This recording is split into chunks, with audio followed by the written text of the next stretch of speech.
গুৱাহাটীৰ অধিবক্তা শাহনাজ দাই কি কৈছে কথাটো মন দি শুনক আৰু ভিডিঅ'টো যিমান পাৰে শ্বেয়াৰ কৰি দিয়ক।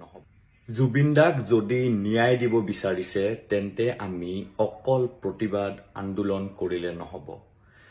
আমি যিসকল মানুহে ধৰকচোন এতিয়া যুঁজি আছে জুবিন দাক ন্যায় দিবলৈ, সকলোৱে বেলেগ বেলেগকৈ যুঁজি আছে, কিন্তু বেলেগ বেলেগকৈ যুঁজি থকাতকৈ লিগেলি একদম আইন হাতত নুতুলাকৈ আমি এক হ'ব লাগিব।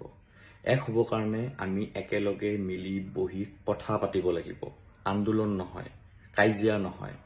বাৰু কোনোৱে কাজিয়া নকৰেও, কিন্তু মোৰ এই ৰিকুৱেষ্টটো যাতে সকলোৱে শুনে আৰু বুজি পায়। মোক কণ্টেক্ট কৰক, মোক মেছেজ দিয়ক, য'ত আপোনালোকে বহিব বিচাৰে, লাগিলে ময়ো যাম, কিন্তু আমি একেলগে বহি আগত কথা পাতিব লাগিব সকলোৱে। কিন্তু মোৰ কথা যোনে বুজি পাইছে তেওঁলোকে বুজি পাইছে, আৰু যিসকলে বুজি পোৱা নাই মোক মেছেজ কৰিব।